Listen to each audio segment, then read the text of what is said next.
şəhidinə dəyər verən Azərbaycan xalqımız.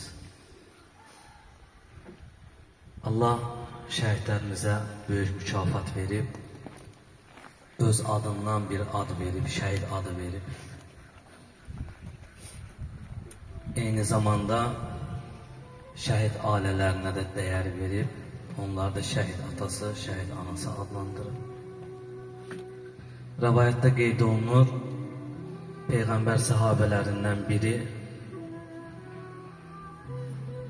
deyir, biz məsciddə İslam Peyğəmbəri ilə bir yerdə idik, bir nəfər namaz qılırdı.